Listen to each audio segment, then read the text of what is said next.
I'm here this afternoon with Moshe MASCHOVER, who I first met in 1968, almost 50 years ago.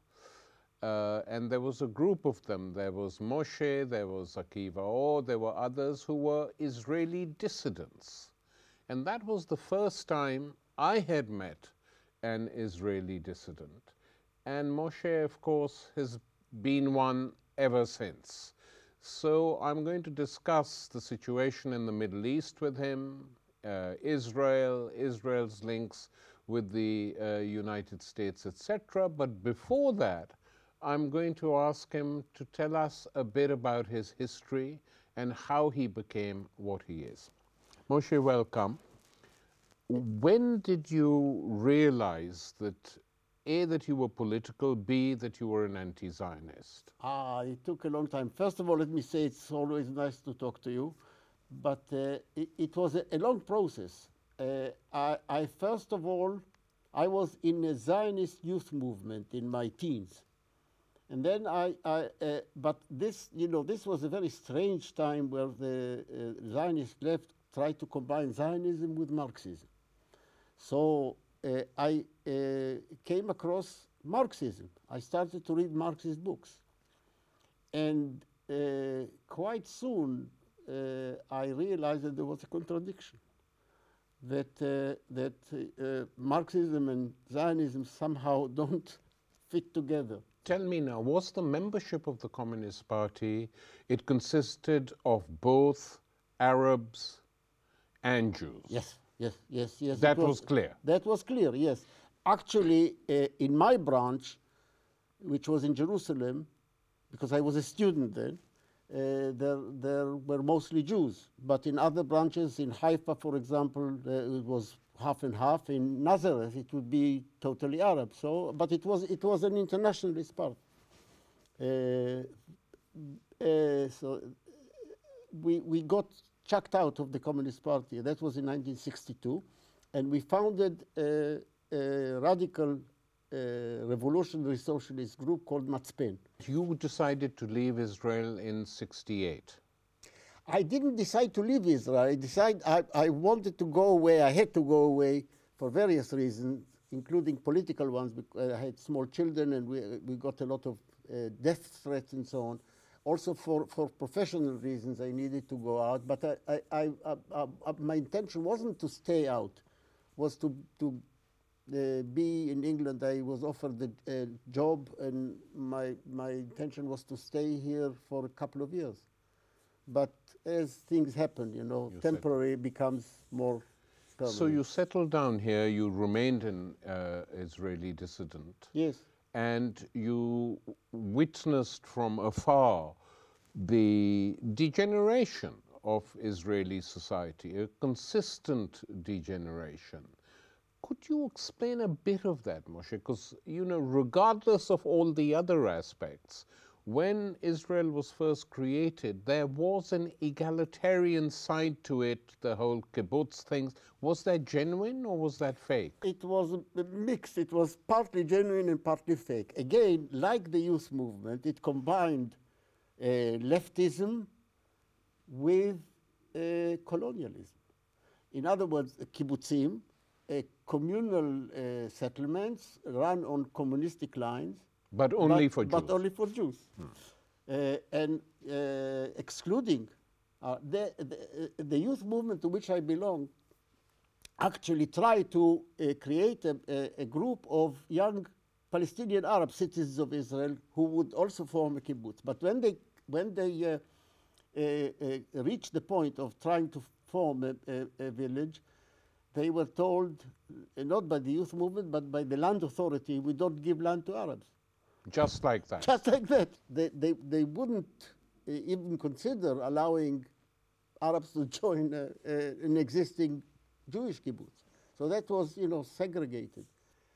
And I think Israel is an excellent illustration of the saying that is, attributed to Marx. I think Engels was the first to say that a nation that oppresses another cannot itself be free. Yeah. You can see it actually in reality in the case of Israel, how such a society becomes nasty in so many ways. And that is on the level of its treatment of the Palestinian Arab minority who are citizens of Israel. At the moment, about 20% of the population. Refugees from Africa are hounded in the most nasty way. Asylum seekers. The growth of religious fundamentalism. You know, that people talk a lot about Islamic fundamentalism, but if you want to see Jewish religious fundamentalism and extremism and mixed with xenophobia, then Israel is you mean, I've always heard that on the question of women, Israeli religious fundamentalism is really appalling in terms of the divorce procedures and all that. Yes, but yes. you're talking about it in general, the No, effect. I'm talking about certain types of religious fundamentalism. By the way, not all of them. Some ultra-religious Jews are anti-Zionist. Yes, I know. As you know. But a lot of the settlers, the colonizers of the West Bank, etc., are religious of this ilk, who are extremely xenophobic, extremely racist, and have very reactionary views on social matters, including women and so on. But Moshe, the founders of the Israeli state, Ben-Gurion, Golda Meir, all these people, they were not religious as such. They were mainly secular Jews who had, I mean, it's ironic that this state, a Jewish state, was effectively created by a movement which was secular. Yes, but although secular, they could not completely divorce themselves from religion, because the legitimation for the Jewish colonization of Palestine, which is what Zionism is, depended on what right. I mean, they had to go to the Old Testament. So I mean, the saying was that you didn't have to believe in God, but you did have to believe that He promised Palestine to the Jews. So these people didn't believe in God, but they believed that God promised them the Holy Land. And what do you think, before we move on to the present, of the view that had Germany not gone fascist, had there been no Judeocide during the Second World War, Israel in its present shape and form might never have existed? I think so. I think so. I think there are sort of many interlinks between Zionism and anti-Semitism, including its most vicious, its most murderous form that was under the Nazi regime.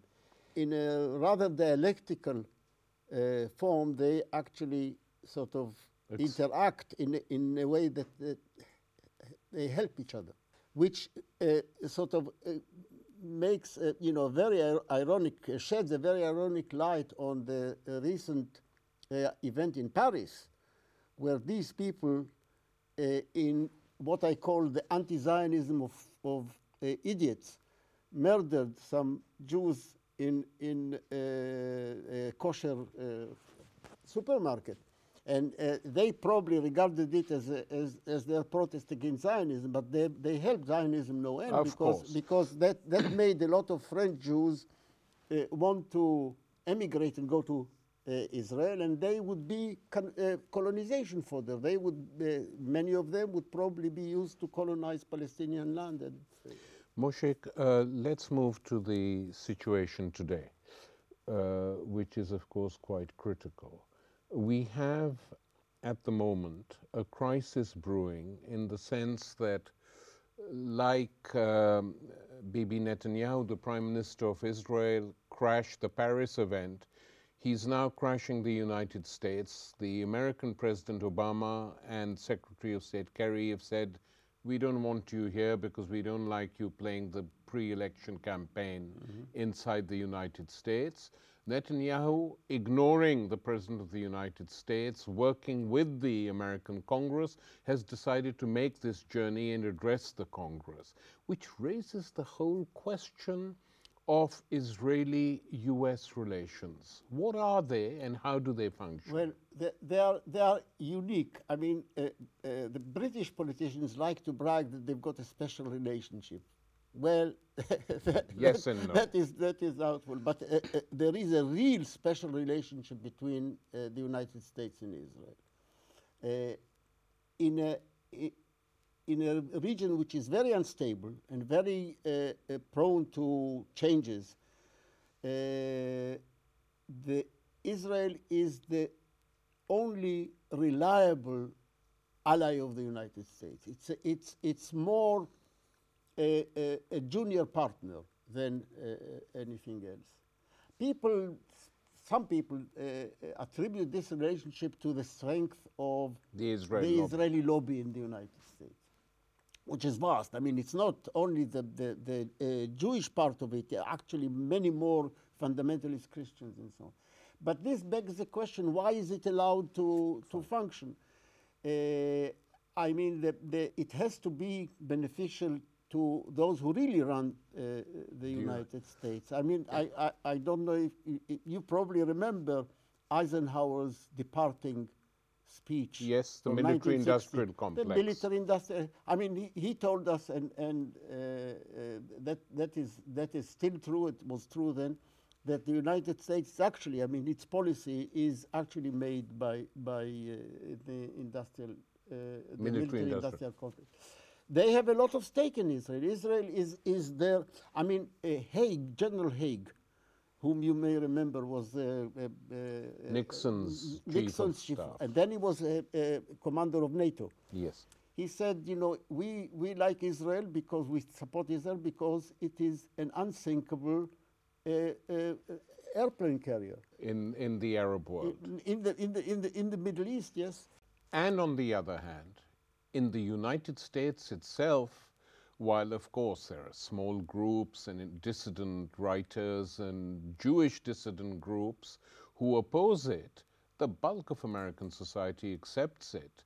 And I mean, astonishingly enough, after the Iraq War, the United States Congress, both the House and the Senate, gave a blank check to Israel, which for the parliament of an imperial power to do, give a blank check to another country, which is a subordinate country, to say, do whatever you want, we are going to back you. Yes, yes. Well, I mean, Israel has got strong allies in the American government, but mainly, I mean, nowadays in the Congress rather than in the administration, and this is very evident. I mean, they have got their staunch allies on the hawkish side of the Democratic Party and the majority of the Republicans.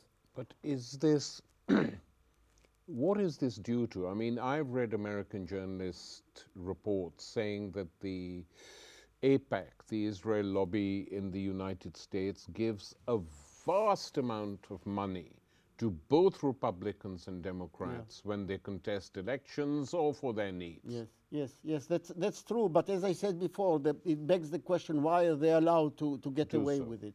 And apparently, you know, the power behind the American policy, which is the military-industrial complex, is very happy. Israel is actually, I haven't finished the list. I mean, Israel has got a very important symbiosis or collaboration with the American military industrial complex, with the arms manufacturers. A lot of the equipment is produced mainly in the United States, but perfected, and the tweaking is carried on in Israel. And then it is actually tried in field conditions by Israel. You see, Israel is an excellent sort of laboratory for actually testing a lot of this equipment in real time, not in sort of tests, but in the field. drones, for example, and the use of drones both for surveillance and for assassination was pioneered by Israel. I think Britain still gets most of its drones from a firm that is co-owned by Israel. So all this is playing a very important role. I mean, you can't compare the role of Israel to any other subordinate country.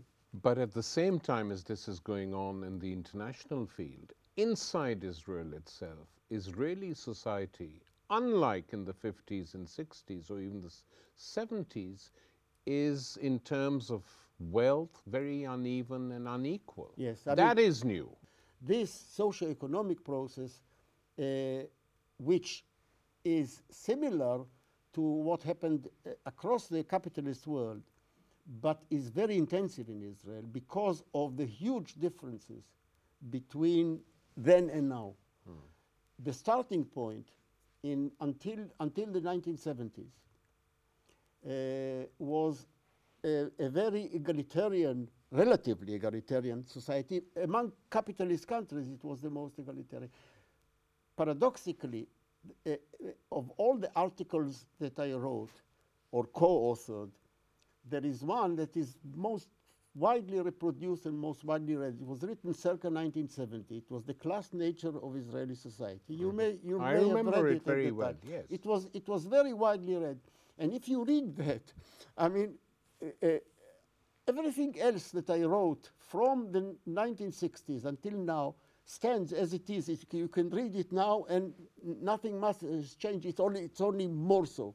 But in this respect, in the socio-economic sense, Israel has changed in a very extreme way. From one of the most egalitarian capitalist countries, it became the opposite, one of the most inegalitarian. It's the degree of inequality as measured by various indices, the Gini coefficient and so on, is not as bad as the United States, which is probably one of the worst, probably the worst in the world. But it is not much better, and it is worse than Egypt, worse than the United Kingdom, certainly worse than countries like Finland or Sweden or so. Very, very extreme. And this actually is the reason why Netanyahu is so worried, and he needs to do a lot for his election campaign. He broke up the government, the coalition, hoping that he would walk in the next election. But it turns out that his prospects are not very high. There is some slight revival of even of the Labour Party, which has declined and completely degenerated. But because of the economic situation and various other factors, the polls are not very clear as to whether Netanyahu is going to win. So he's worried. He needs to do things to improve his electoral prospects. So you had this assassination last Sunday, on the 18th of this month, of some Iranian general? Iranian general included. You know, it was a convoy of some in Syria. In Syria. Yeah. Hezbollah people, but also Iranian, and including an Iranian general. And the indications are that it was deliberate.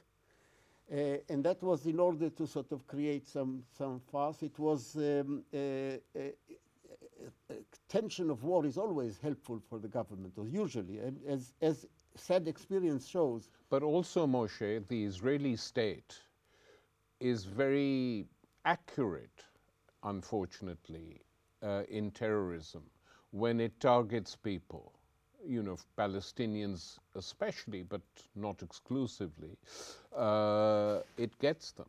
It gets them, but it also gets around them a lot of innocent people. Yeah, of course, it goes without saying. Well, Israel, as I said before, Israel pioneered this, long-range assassination, including using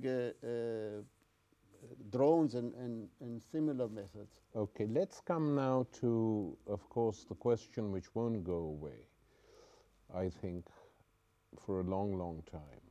which is this, that in terms of classical colonialism, the only outstanding legacy from the last century is the Israel-Palestinian relationship. Yes, yes. It's the only, you know, it's the only active colonial or colonization project in existence now that South Africa is normal. I mean, at least apartheid is over. Yes, it is the only one. Since I mentioned South Africa, the Israeli case is less similar to South Africa and more to North America, which is perhaps one of the reasons that Israel is so regarded by the general American public, because it reminds them of their own past, which is by not based on, as it was in South Africa, on exploiting the labor of the indigenous people, but on displacing them. In some cases, you know, exterminating, but certainly ethnic cleansing. Zionist colonization is based quite deliberately on the ethnic cleansing of the indigenous people, the Palestinian Arabs, along the American or Australian model, very different from South Africa. Who exploited the labor and as such had to, you know, give it something. Well, it depended on them. You see, the paradox was that apartheid couldn't be maintained in South Africa because the settler class depended on the indigenous people. They couldn't simply cleanse them or no, expel them. The ratios always, the ratios of the population ratio didn't exactly favor them. No, of course, because, I mean, the majority of the people are those who do the work. Yeah. And since the economy depended on the work of the indigenous people, they did most of the hard work, they were the majority. This was not so in the United States or Australia. Israel is a sort of in-between situation because of various factors, but one of them is the racism of Zionism. The United States and Australia accepted immigrants from wherever, so long as they were reasonably white. But Israel accepts only Jews. And especially after the Judeo-side in the Second World War, there is not that many prospective immigrants. This is why they are so happy when they can they can tell the French Jews, come and. After the collapse of the Soviet Union and the immigration of massive numbers of Russian Jews, reserves of potential immigrants, Jewish immigrants to Israel is more or less exhausted. So they're stuck with it. So, Moshe, to return to the Palestinian question, what in your opinion is going to happen to the Palestinian Arabs in Israel and the Palestinians in general? I think the problem is not going to be resolved in the near future. I'm sorry to be pessimistic about it. We have to be. You see, unlike South Africa, where you had an internal majority in the state, internal economically, that was interested in overthrowing the existing system. In the case of Israel-Palestine, there is no such majority within Israel. The Palestinians are mostly externalized. They are out there. There is no social force in the present situation that can be relied upon to overthrow the Zionist regime. There is a 20% minority of Palestinian citizens of Israel, but they are not massive enough to secure this. In general, I believe that the problem cannot be solved entirely within the Palestine box. Remember that Palestine itself was created as a separate entity after the First World War, and deliberately and quite openly for the purpose of Zionist colonization. By the British? By the British under the League of Nations mandate. Yeah. Have you ever looked at this mandate? The mandate actually quotes the Balfour Declaration verbatim. So if you read the mandate given, requested by Britain and given to it by the League of Nations, it seems as though the whole purpose of the creation of Palestine was Zionist colonization, which means colonization of Palestine by Jews. Moreover, the original mandate included the vast area east of the Jordan. But the mandate actually specified that this part could be excluded from the implementation of the Balfour Declaration, whereupon the colonial secretary of the time, which was Winston Churchill, divided the then Palestine and made the eastern part into a separate principality, emirate, and gave it to his protege, Abdallah. Yeah. Abdallah the First of Jordan. Of Jordan, yeah. Who became emir. And so what became Palestine after 1922-23, the mandate was earlier, but this division happened in 1922 and formalized in 1923. What became called Palestine then, it was a new entity, was what we now call Palestine, and sometimes referred to as historic Palestine, which is an irony because it was created in 1923 and existed for barely 25 years. Moshe,